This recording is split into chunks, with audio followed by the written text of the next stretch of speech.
Oh, there's more to this. It's kind of like this was the beginning thing for me that really turned my focus in a whole different perspective.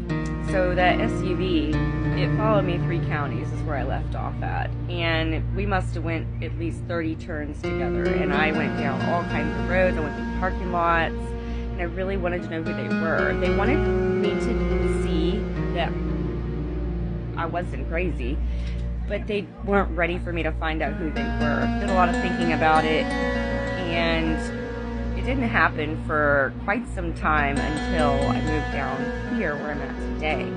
Now it's like every other day if I go out and about in public and I sense something strange, well, strange is going to show up, and they're very bold about it. Bold as in, I want you to see me, they'll park next to you, and as soon as you go to try to ask them a question, they dart out and leave. Don't know who they are. Shortly after that incident, I was in my room one night and I woke up around 3 in the morning. It's actually about the same time that my ex would get in from their shift, but I woke up and there was a dark, shadowy mist in the corner of my room, and it was probably about a good 7.5, 8 feet tall. I feel like I've seen this before.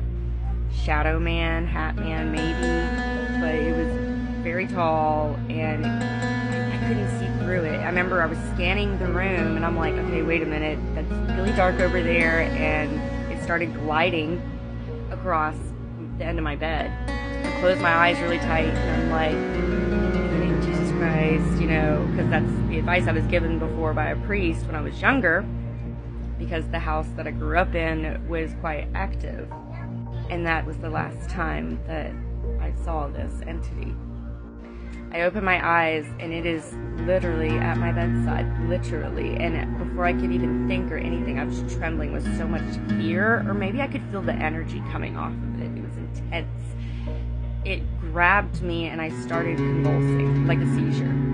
I tried to wrestle, to scream, to say something. No words would form from my mouth. It was like something had my tongue. I hear my ex getting in the door at this time, and I'm like, oh my God, trying to, and then finally I'm able to let out this scream. And I scream some more, and I'm scared, and then I get so exhausted all of a sudden, and then I pass out and I fall asleep.